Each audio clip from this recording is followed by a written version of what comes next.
Hello friends, and welcome to another episode of Fables of Four. If you're not sure what Fables of Four is, why don't you go ahead and subscribe? Fables of Four is a series where I take a bunch of D&D characters I played in the past, put them in the D&D world that I run, and have them experience a number of challenges and mysteries for your entertainment. You already know how long these videos can get, so without further ado, let's go ahead and roll up the nerdy stuff and then get into the story.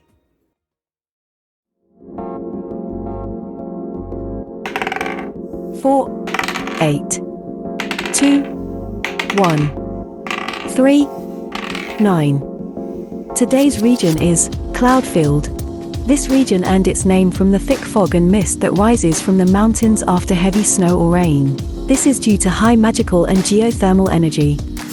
Today's plot is, a man in a long black coat and wide-brimmed hat hastily checks out of an inn. As he rushes out the door, a small vial of swirling green liquid falls from his pocket. Today's characters are Cross Exomen. Alright! I can't wait! Cross is a brown-skinned, human boy with spiked brown hair and grey eyes. He is muscular and of average height, wearing casual clothes under a thick breastplate. Clarabelle Simmons. Well, howdy do. Clarabelle is a fair-skinned, human woman with curled, auburn hair, freckles, and blue eyes. She is short and of average build, wearing a Victorian gown and a golden medallion. Damon de Barchois. You have made a grave mistake. Damon is a lavender-skinned, half-elf man with short, white hair and red eyes. He is slightly tall and lanky, wearing dark robes and a scarf. Tom Herschel. Let's see what we cook up today. Tom is a middle-aged, green-skinned, half-orc man with no hair and yellow eyes. He is very tall and stocky, wearing a cook's uniform. Now let's discover Lancewood and the Spider's Web.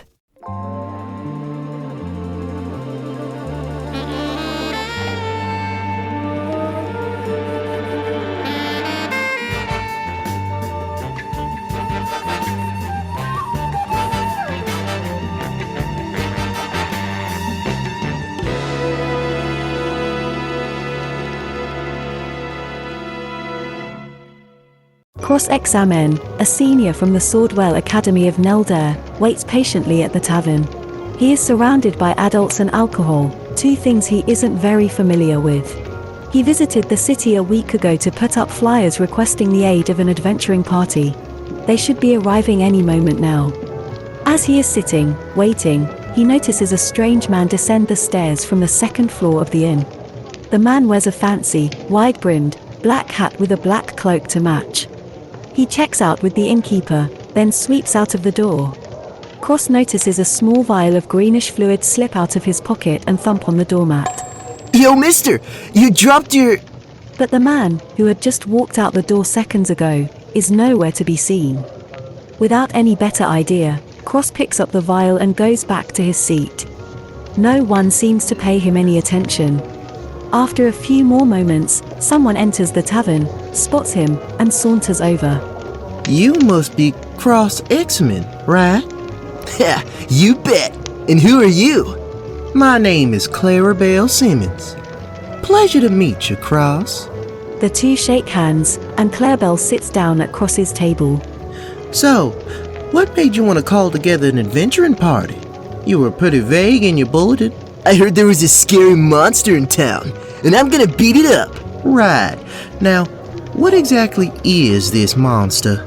It's like a giant ladybug or something. A man who had been sitting at the bar behind Cross swivels around in his stool. So you are the fool that has business with the corpse spider. Corpse spider?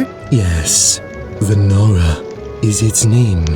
It lives deep in the mountains, a mile outside of the city.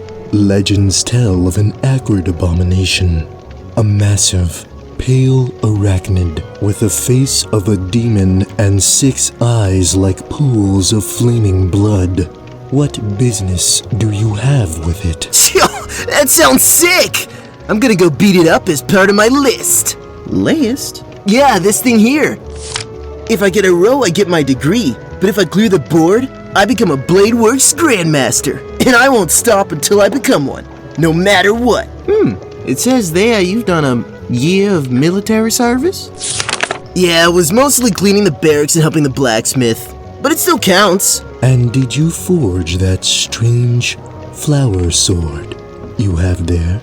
No, my little sister Phoebe got this for me. Is she the one who did your flyers as well? No, that was my mom. Well, ain't that just the cutest thing? So, your little sister bought your sword, and your mother made posters for your first adventure. Yet you still believe you have what it takes to end a life? Whoa, who said anything about ending a life? We're going to go find Vinara and then kick its butt so bad that it has no choice but to leave the town alone for good. Clarabelle and Damon frown at one another. I'm going to tag along and make sure you don't get yourself killed. I will accompany you as well, but not to fight. I hear there are many corpses near its nest, and I could use them for my necromancy research. What? Necromancy? That's evil! Necromancy isn't evil, boy. It is a tool necessary to bring prosperity to this world. Well, it's a little macabre at least. Believe what you wish. You better watch it, dude. I've still got to defeat an evil wizard, so I'll put you on my list if you keep acting creepy. A foolish child is nothing to fear.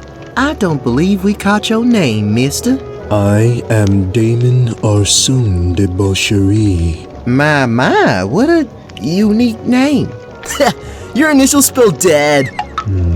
So, how do we make this official? You want to get that X on your sheet, right? Right, 1 sec. Cross excitedly writes on a piece of parchment.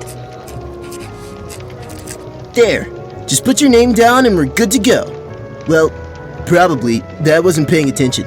Oh, and let me know if you have any cool powers. Our powder name is the Super Spider Splatting Squad. Sick, right? Sure. Well, I have a condition that opens my mind up a little more than most folks. I guess you could call that a power. Pretty weird, right? Whoa! Did you just speak into my head?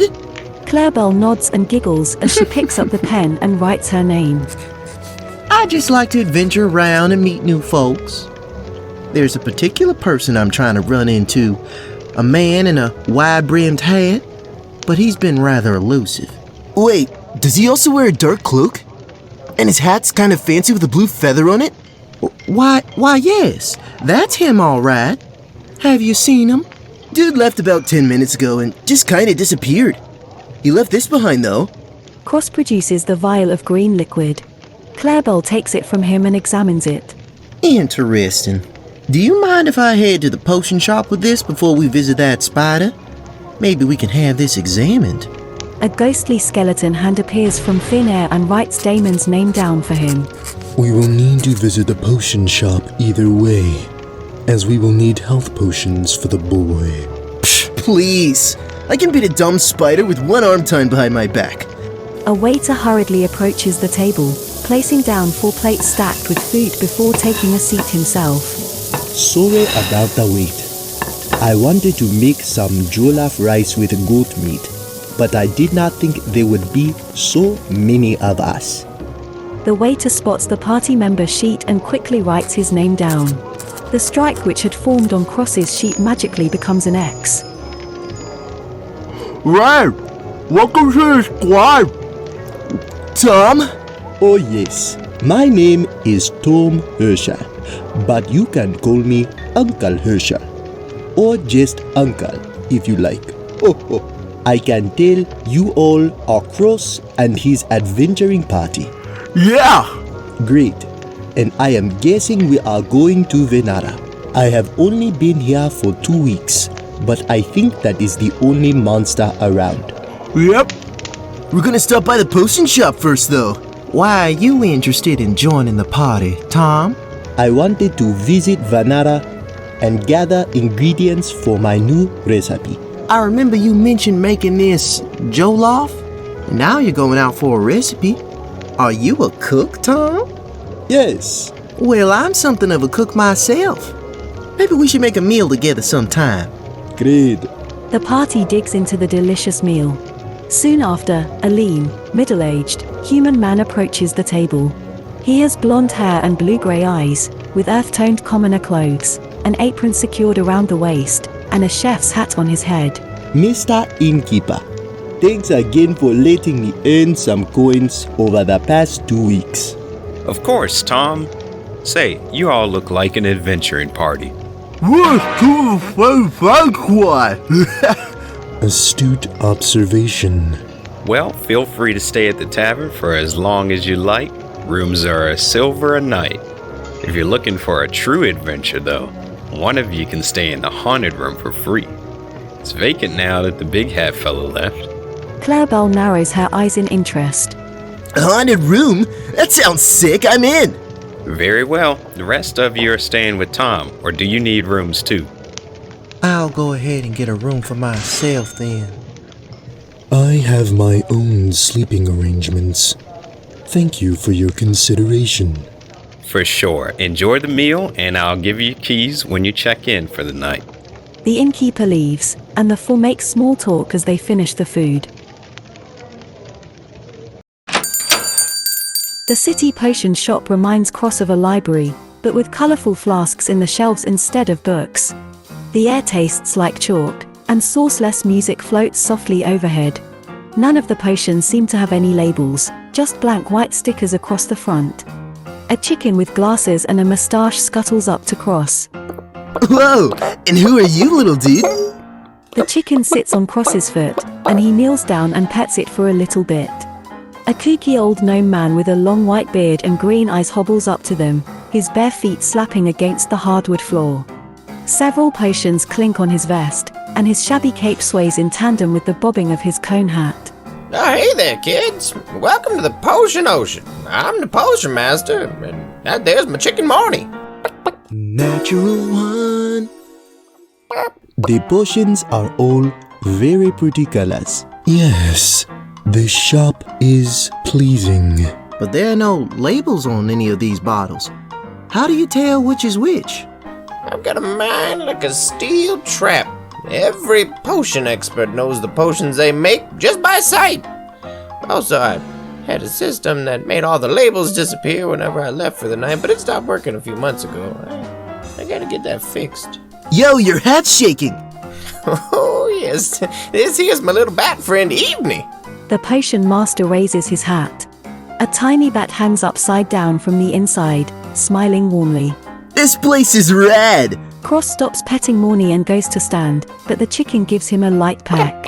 Looks like you got yourself a fan there. Go on, pick her up. Cross cradles the chicken, then the potion master leads the party deeper into the shop. So, what can I help you with? Mr. Potion Master, you mentioned being an expert. Do you think you could tell us what this is? Clarabelle produces the small vial of swirling green liquid. Let's take a look-see here. I believe this is hemp oil. Clarabelle blushes. Oh, really? I was hoping it would be more arcane. Nope. Good component for potions, though. I'll buy it off you for 3 silver. Sure. Now that I've done some buying in my own dang shop, are you youngins gonna buy anything? Yes, I would like 1 potion of healing. Common, please. Well, that'll be 20 silver. Actually, make that 2 healing potions, and I'll cover this one, Damon. Very well. The potion master rounds a clerk's desk with 6 large, glass pots sitting over faint flames. He takes out 2 small bottles and scoops up some of the red liquid in the central pot. Dude, what do all the different colors mean? Well, these are the potions I always keep on hand, because they're the most popular.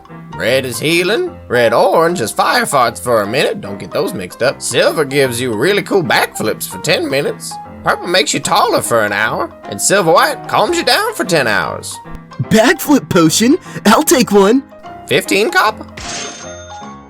The fire farts sound very spicy. Perfect for my pepper soup. Oh, you forgot to mention that dark purple one in the back there. Oh, yes. That one's almost empty. You probably wouldn't want it. It's my super special death dancer potion. Very interesting. What does it do? If something would kill you, it simply doesn't.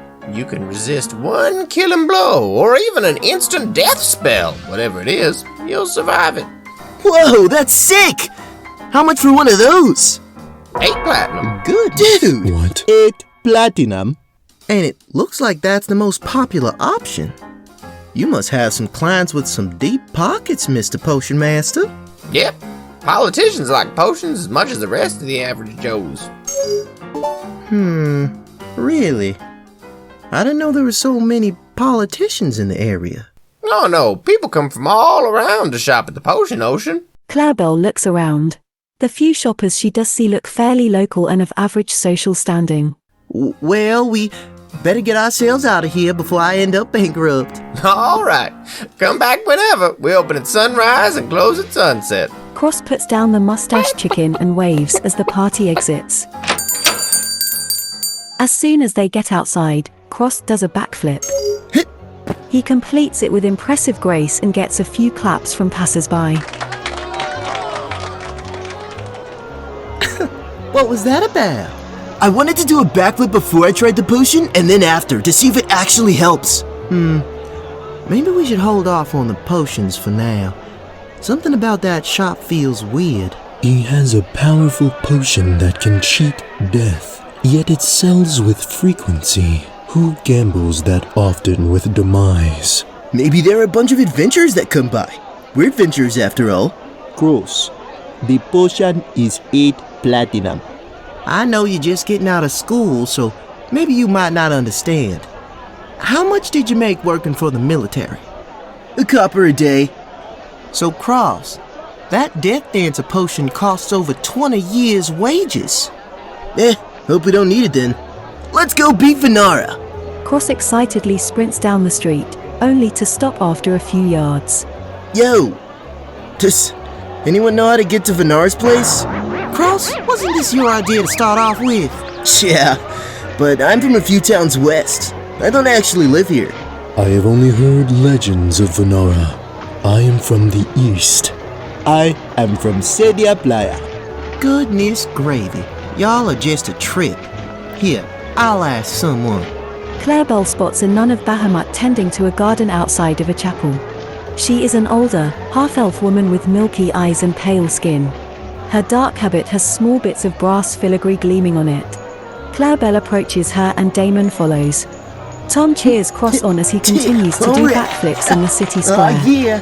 Excuse me, ma'am. Lovely flowers, by the way.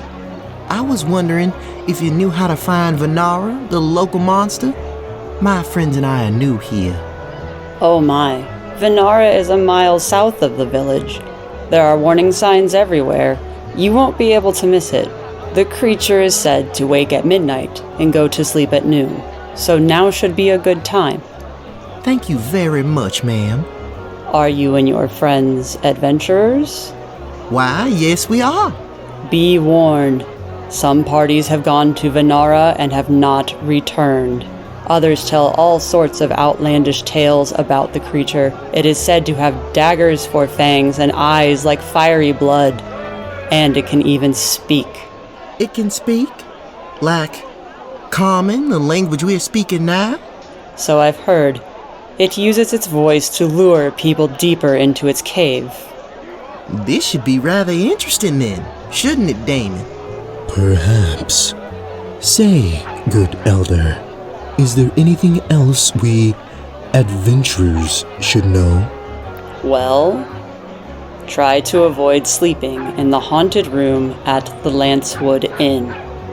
Only adventurers are crazy enough to sleep there. Sometimes they'll wake up the next day acting strange, then turn up missing. It started up a few months ago. Acting strange? Erratic, brash. It is as if their fleshly desires had full control for a day. They go about drunken and belligerent, sleeping at brothels and gorging themselves on food.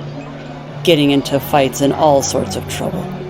Then, they vanish by the next morning. Vanish? As in leave with their adventuring parties? No, sometimes they simply go missing. Sometimes they are spotted wandering off towards the mountains, as if possessed. Well, that's quite unfortunate. Thank you for your time. Of course, be guided accordingly by the great Bahamut. After a mile of following warning signs and clambering across rocky trails, the party reaches a path that winds up the edge of a mountain. They hike in quiet concentration for another half hour before reaching a cave. The path continues past the cave and up to the top of the mountain. But this cave, bordered with bright and urgent warning signs, seems to be their destination. This is it. This is Vinara's cave. I can feel it. There are signs everywhere. What now, fearless hero? Cross thinks to himself. He has a sudden aura of seriousness that somewhat startles the party. Spider in a cave is no good. Home turf plus mobility advantage. I'll sneak in, catch it by surprise. Bluff a withdrawal. Unk, follow me but stay low. I'll draw it out, you pressure from behind, block its retreat. We'll rough it up a bit, then give Damon an opening to scare it off for good with his evil magic. Let's roll. Natural 20. Cross begins to slink towards the cave, surprisingly stealthy. Cross! Ah, you crazy, crazy giant. Tom follows Cross, but due to his stature, he is less graceful. Clarabelle frowns and puts her hands on her hips. I wasn't gonna fight anyways, but goodness. I guess the plan was always, what? For me to stand here and look pretty? Are you blind, boy? Spiderwebs are interwoven along every surface of that cave. Entering shall herald your doom. Cross stops stealthing with a huff of annoyance. Tom does too, but he looks happier about it. Listen, bro, this isn't the time for your villainy nerd speech, alright? Damon takes a step back and reaches for his spellbook. How unfortunate. What is it? What do you see? A huge, bulbous figure smoothly descends from the ceiling of the cave. It has arrived. 6 glowing eyes open in the dark. Cross and Tom wheel around. Towering over them is a dainty, pale woman with inky hair and 6 orange eyes. She wears a simple, black dress that reaches past her waist. But from the waist down, she is a grotesquely swollen spider with dark stripes and pointed, spindly legs. The creature grins as the party members back away, showing off a dazzling set of massive crocodile teeth. A voice rattles in her throat, before the creature unhinges her razor-lined jaw and speaks. No, why are you backing away? It's harder to see with all that sunlight. Vinara! We're the Super Spider Splatting Squad, and we're here to beat you up until you leave this area. You're a funny little snack, aren't you? Snack? As if. I'm gonna be a Bladeworks Grandmaster. Bladeworks? You must be from the Swordwell Academy then. Yeah? What's it to you? Their students are always especially tasty. Monster! I'll make you pay! Really? How? Cross hesitates. He wants to grab his sword and shield, but there is something about Vinara that stops him. Perhaps it's the springy strength in her many limbs or the amused hunger in her many eyes. A pinch too much aggression might get him torn apart in the blink of an eye. You're going to be eaten up? Is that it? Well, why don't you come inside and do it then? Vinara creeps to the very edge of the shadows and the party backs away a little more. We're sorry to disturb you, Miss Vinara. We just wanted to meet with you, that's all. I always love meeting new folks. Didn't want to fight you, honest. And I was just here to collect spider egg. Spider eggs? What for? Never mind, we were just leaving. Ho ho. Wait, don't leave. Orcs are the yummiest, and you already smell like tasty spices. Vinara licks her lips with a long tongue. Tom staggers backward. You must rest, Vinara. Before we depart, tell me, why do they call you the corpse spider? Probably because I eat people. Not often, though. To be honest, peeling all the clothes and armor off is always so annoying. I prefer livestock or wild game or pig corpses. Ooh, or really big bugs. Yum. When it comes to living people, though, I only eat 2 kinds. What kinds are those? Trespassers and people who disturb my sleepy time. Understandable. Have a nice day. The party unanimously backs down the path until they can no longer see Vinara's eyes, then book it to the base of the mountain and back to town. Everyone sits around the table with empty Sunday dishes in front of them. Cross dejectedly sags in his chair. Clarabelle twirls her spoon, deep in thought. Tom is very slowly writing down a recipe. Damon smokes a black wooden pipe, puffing up clouds in the shape of skulls. He is the only one without a Sunday dish. I didn't think she was gonna be that big. It's alright, Cross. Sometimes the right thing to do is retreat. But what about when I face the vampire? Or the dragon? Or the Baratyon? I can't always keep running away. A Baratyon? Clarabelle reads Cross's degree requirements again. You mean aberration? Oh, you know what that is? Those are aliens, strange creatures from distant planets beyond the stars. Rad! I don't know I'm gonna get that far out though. Cross, Clarabelle is right. Living another day is more important than winning a prize. Yeah. Wait, Unc, what was that thing about the spider eggs? I need them for a recipe. I'm writing it down now. Aqua udide, large salt-cured spider eggs with roasted squash relish. That's... Oh, that's disgusting. Do not knock it until you try it, as they say. Then I guess I'm never knocking it, because I'd literally rather eat peas than that. Peas? Yeah, they're these little plant bead thingies that they feed you during torture. Tom scribbles avoid peas into his notes. The sun falls. Let's regroup in the morning. Perhaps, if we can surpass those webs, we can taste victory. Same table? Meet at daybreak? Yes. Careful during your slumber, boy. Clarabelle and I learned earlier that the haunted room can shatter minds and scatter your very soul to the winds of the mountains. Ah, sick! Don't worry, Damon. I'm gonna room with Cross for the night. What? Lame! I thought you were getting your own room. Well, not anymore. First the man in the wide-brimmed hat checks out of there. Then people who sleep there go insane. I just have to investigate it. Cross looks disappointed. After a few moments, realization dawns on him, and he blushes hard. Wait, if it's a room for one, that means there's only one bed. Oh, that's fine. I'm sure we can both squeeze in. Or I'll just sleep on the floor. I hate in beds anyways. Let's at least check out the rooms first. Cross and Clarabelle stand from the table and go to check in with the innkeeper. Damon watches as the pair recede up the stairs to the rooms.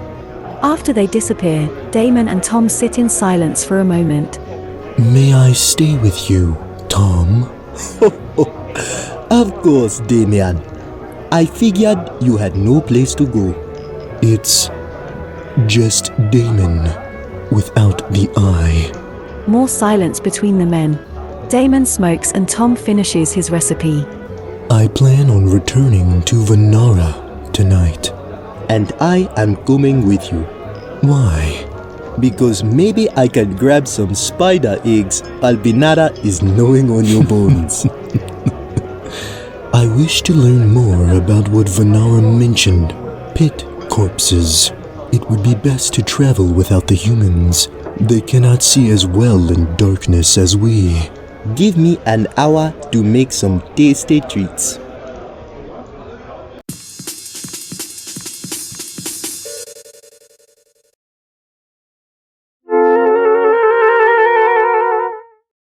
The trip back to Vinara's cave is much shorter the second time, especially with fewer people. The trees and signs and rocks, now deep black and rimmed with moonlight, loom more ominously than before. Damon and Tom make their way wordlessly along the trail. No one is home. Time for Aqua Udide. She awaits in darkness, Tom. Look. Perched and blending in among the boulders around the cave entrance is Vinara. Her eyes open and she flashes a fanged grin as Damon points at her. What's that aqua stuff about? Oh, wait. Okay, just wait. Before you eat us, I brought loads of tasty treats in my bag here. You can have as many as you want. I promise they taste much better. Oh, what a shame. I already ate. But maybe if you stayed for a little bit. No need. We simply wanted to learn about the pit corpses. Oh yeah, had some for breakfast. Yes. Where exactly is this pit of corpses? Sure, follow me. The monster excitedly scuttles up the mountain path. Damon follows. Tom trails behind, a little more apprehensive. The three soon reach the summit of the mountain. Before them is a pit of bodies. Adventurers, commoners, men, women, and even children lie in neat stacks. They are of all different species and are in various stages of decay. Weird. None of these bodies have wounds. The oldest have only been here for a few months. That's when it started. Every now and then, a new body will come here. They're yummy, but I kind of hate how they don't scream and struggle like living people do. That's always the fun part. Bodies come here? How? Oh, they just walk here from the city. They just woke up, get in the pit, and die? Yeah, weird, right? They don't taste any different than normal people though, so I still eat them. Damon, perplexed, casts a spell that allows him to detect magic by highlighting its source with color. Magic. However, as the pulse goes out, he only spots a few motes of red and purple from Tom's food bag. The pit is a normal pit. Odd. The pit doesn't kill them. Vinara, does anything else happen? Sometimes I spot this little pale, wrinkly spider crawling around on the path, but that's super rare and I'm not really sure where he's from or where he goes. And this little spider shows up with the bodies? I guess so, yeah. Strange. Thank you, Vinara. Yes, we are going now, so please do not eat us. Wait, didn't you need spider eggs? You should come grab some before you go. I have changed my mind. Have a great night. The men go to leave, but Vinara doesn't move. Where she is standing, she blocks the path downward. You guys really should stick around for lunch. I want to try those treats. We must go now, Vinara. Please, I am old and need loads of sleep. Vinara does not reply. She looks the men up and down. There is a long pause. I guess I should wait. So, Mr. Orc, you can come by tomorrow night? Maybe just by yourself. And I'll give you lots and lots of eggs, but you have to come in my cave first, okay? Oh, yes, okay, very good, yes. See you then. Vinara moves and the two men hurry back down the mountain trail. Every time they turn to see if she's following, she is. But by the time they arrive at Tom's place, she has vanished. Clarabelle drowsily sits in the dark chamber, waiting for Cross to return from the bathroom. So far, the most haunted thing about this room in the inn was the decor. She checked the room to see if the man in the wide-brimmed hat had left any more strange vials, but everything had already been cleared for their arrival. The two of them had tried to set up a watch system, but Cross immediately fell asleep in his bedroll, and her bed was so comfortable that she ended up drifting off. Clarabelle was beginning to drift off again, in fact. She is startled awake by a soft knock at the door. Oh, are you awake? I have something very fun. Confused, Clarabelle thinks hard about what time it is. It is 2 hours past midnight. Clarabelle, now fully awake, doesn't move. The potion master knocks a little louder but doesn't say anything. He is listening closely to see if anyone is inside. With no response, the doorknob begins to jiggle. The jiggling stops abruptly as footsteps come up the hallway. There you are. Clarabelle hurriedly gets out of bed. Natural 20. Now on edge, her footfalls are virtually silent. She creeps across the room and presses her ear against the door. Yo, isn't it kind of late? What's up? Something terrible has happened at the potion shop and I need your help. Whoa, when? Like, now? Yes, we must hurry. Do I need my sword or something? There's no time. Let's go. Mr. Potion Master? You're up quite late, aren't you? The potion master freezes, absolutely stunned. Yeah, something went down at the potion ocean. I'm gonna go check it out. Goodness gravy, that sounds awful. Let me put on my slippers and I'll come with y'all. No need for all that trouble. Nonsense. If you're waking us up this late, you need all the help you can get. Oh, forget the slippers. Let's go now. Clarabelle closes the door and approaches the potion master. He takes a few steps back, laughing nervously. Cross, on second thought, it can wait till morning. What? Really? Are you sure? Hang on now. You just made it sound real urgent a few moments ago. Oh, yes, what? It what? Is it an emergency or not? Why are you here, Mr. Potion Master? It was actually going to be a surprise, but I can show you tomorrow. Sleep well. The potion master quickly walks down the hall and disappears down the steps. Oh, bummer. Hope everything's alright. He enters the room, lies on his bedroll, and promptly passes out. Clarabelle lingers in the doorway, frowning silently. She makes certain that the door is locked and puts a chair in front of it before heading to bed herself. The party sits around a table in the tavern the next morning. Cross happily eats cereal and Tom reads the paper, but Clarabelle and Damon sit in relatively thoughtful silence. Looks like you two slept okay. No going crazy. Oh. Yeah, wasn't actually haunted. Kinda lame to be honest. The bed was real comfy though. And we got a late night visit from the Potion Master. Around 2 a.m. boys. Tom and Damon look up, concerned. He needed help with something, but then just left. Hope he's alright. Let's stop by there again before heading to Vinara's. She is not responsible for adventurers going missing. Apparently, people simply walk into a pit near her cave on their own volition and perish. I beg your pardon? Yes. This phenomena started a few months ago, which is the same timeline the nun gave for tenants of the haunted room losing their minds. Wait, did you happen to see a man in a wide-brimmed hat in that pit? He would have been wearing all black? I did not. Figures. So, most people who sleep in the haunted room act strange the next day, then just walk into a pit and die.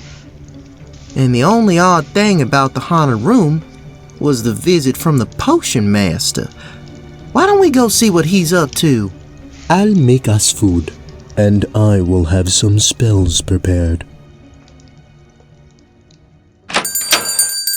The potion shop is empty, save for the potion master filling some booklets near the register. The chicken is not there to greet Cross. Why, oh why, if it isn't my favorite customers, back again. Please feel free to browse around. We're just getting opened up. Did you resolve everything from last night? Oh, yes. Moni had laid some eggs, and I wanted Cross to see them. You were gonna wake Cross up at 2 a.m. to show him chicken eggs. Well, I'm a pretty excitable guy. What can I say? Do you still have them? Can I see them?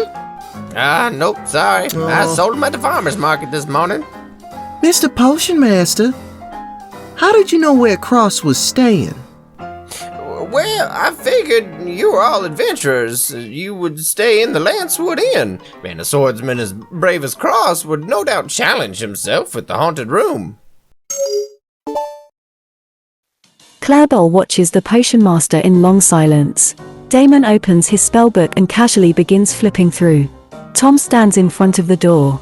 Cross is the only person not on edge, inspecting potions and looking around for Morny the chicken.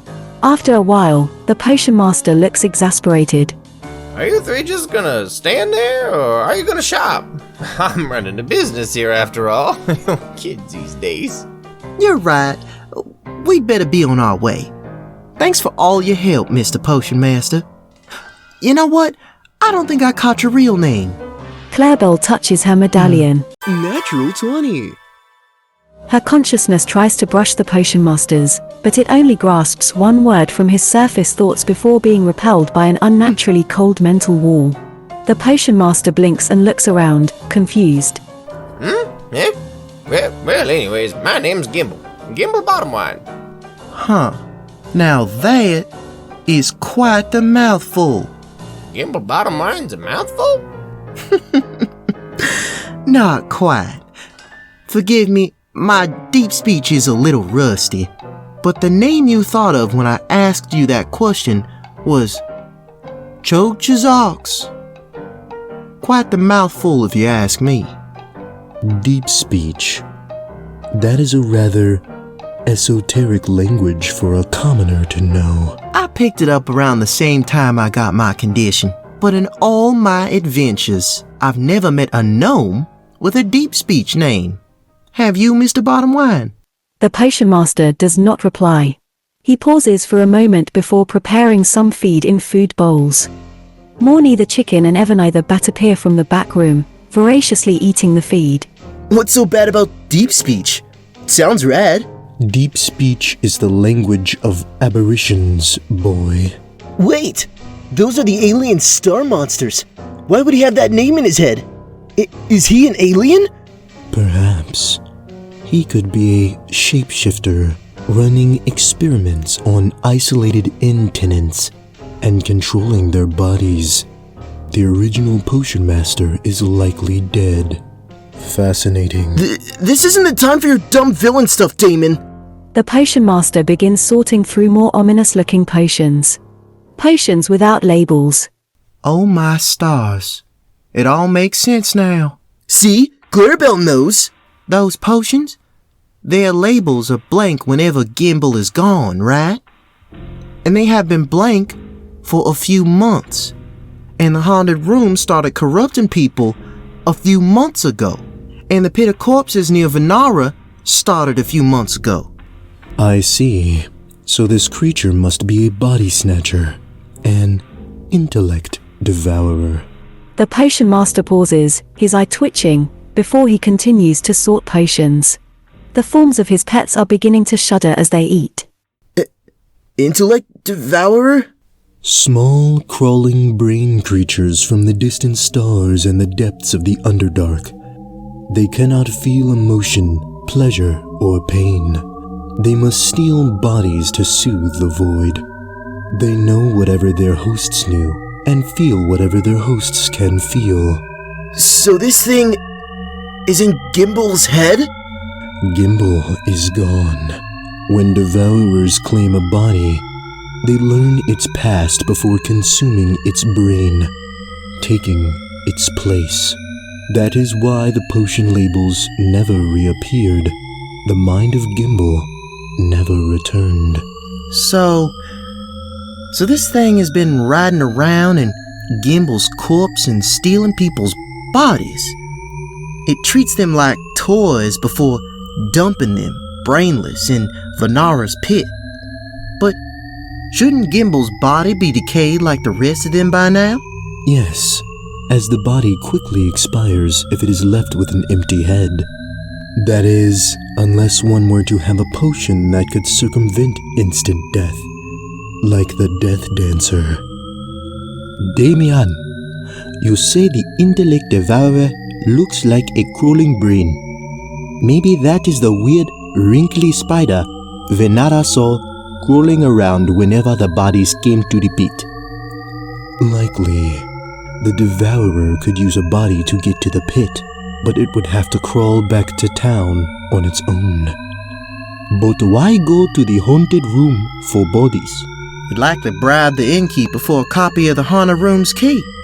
Only travelers stay at an inn, and only crazy thrill seekers would sleep in a haunted room alone. Of course, a city, especially with a local monster, is likely to attract many crazy thrill-seeking adventurers. There is a long, tense pause. The chicken and the bat are spasming on the floor near their feed bowls. Quite the clever plan you had there, Chokchazox. Making potions to keep Gimble's body alive, paying off the innkeeper to have access to sleeping travelers, toying with folks' bodies before dumping them off to be eaten by a local monster. I reckon if we hadn't have stopped you, you might have gone on for quite some time. Suddenly, all the blinds in the store fall shut. The open sign flips to closed, and the door locks. Impressive, truly. Clarabelle, he just did your thing! It's telepathy, Cross. No need to get all worked up. Such a strong, idiotic boy. Handsome, too. He'll make for a fine puppet. The chicken and the bat begin to swell in size. The potion master turns to the party, his body now moving with uncanny fluidity. His green eyes are much too wide, and his grin is much too big.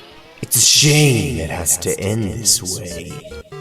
Though I'm quite sure Vinara will appreciate finally getting to eat your corpses. It's time to roll initiative! To a world without light. Damon sidles off to a potion shelf, slipping into invisibility as he does so. Morny, now massive, flutters at Clarabelle with a wild barrage of attacks. Clarabelle, try this refreshing Zobo drink. Why, thank you. I'm sorry, Morny. You are a good chicken. Cross reluctantly attacks the giant chicken with the back of his saber.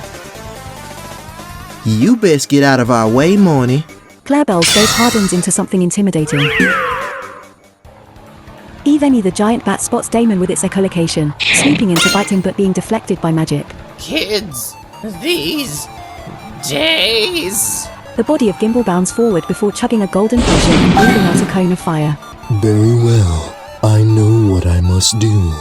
Damon raises his hand and a cone of icy, skeletal arms swirls forth, pinning Eveni to the ground. The giant chicken manages to scratch Clarabelle hard. Clarabelle, more Zobo for you. Tom gives Clarabelle a shot of dark purple liquid before firing his crossbow and backing away. That's enough! Sword wheel! Cross unleashes a spinning attack, knocking Morny unconscious before trying to sweep Gimble off his feet. This is a monster, Cross. Don't hold back. Clarabelle's gaze shatters a core connection Garbage. between Quochuzox and his host. As a result, Gimble's body goes into fight or flight mode, and it chooses flight. Eveni tries to bite Damon again, but is deflected once more. Whoopsie! I forgot about a certain special potion. Gimble bounds across the room and dives onto the dark dancer potion pot, trying to lap up the remnants. Enough. Descend into darkness. Cross, have some delicious chicken suya. Thanks, Unc. I won't let you get away. Steel wind! Cross blasts forward in a sprint, spinning up into the air and bearing down on Gimble in an explosion of attacks. Don't run off too far, Cross. Clarabelle weakens Quochuzox's connection with another psychic lash, causing Gimble's body to retreat involuntarily. Eveni snores loudly. Stop this. I am in control. Gimble leaps off the dark dancer pot and it shatters on the floor. He then crawls up the wall and hisses. It ends here. Somebody knock that man down. Take this, you creep! Huh! I'll get him.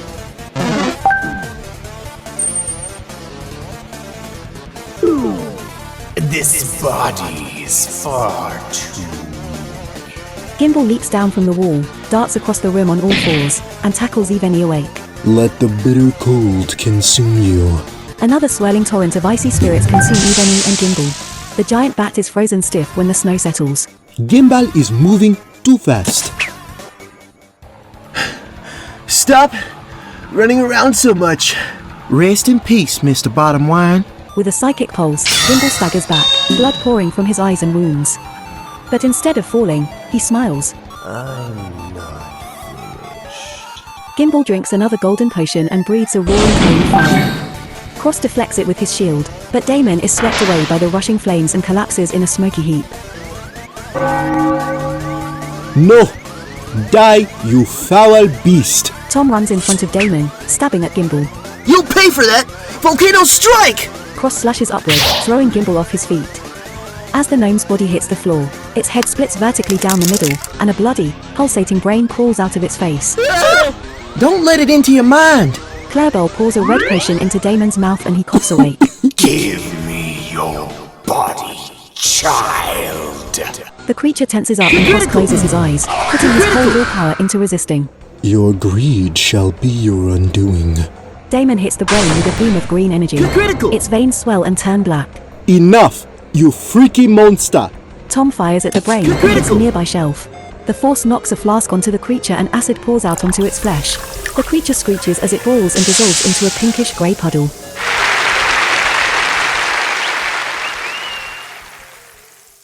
The party takes a moment to gather themselves.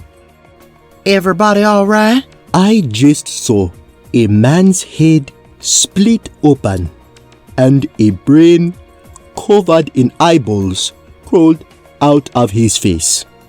I will never be the same again. Such is the grim consequence for the innocent. Why don't we have some of that calming potion before we leave? The three of them, Damon excluded, scoop the silver-white liquid into cups and drink. Their shoulders relax and their trembling stops. Damon simply takes out his pipe and begins to smoke, seemingly unaffected. Cross gives his degree requirements a look. Yo, that almost got me a full row!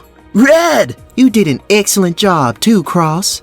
It tried to get you, but you blocked it out. Good work, especially for your first real fight, right? You're right. That was my first real fight. Sick! I don't want to look at this corpse anymore. Can we leave soon? We're gonna have to be sneaky about it. Ain't no way the town folk are gonna believe some brain monster was taking over bodies and whatnot. The state this place is in makes us look like the monsters. At least the chicken is still alive. I wonder if those eggs will grow up into little chicks with little mustaches of their own. Clarabelle pauses, then pats Cross on the back reassuringly. The four continue to stand around and drink in silence. Damon then spots something under the register. 44 silver coins and an assortment of potions. One of which is the green potion Clarabelle asked about. Take a potion and some coin for your travels. I will see you again, if it is destined. Next time I will make even more jollof rice. And in a timely manner too. Sounds lovely. Take care, y'all. Yeah, Super Spider Splatting Squad, away!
Okay, you gotta keep an eye on the time. We only got 30 seconds.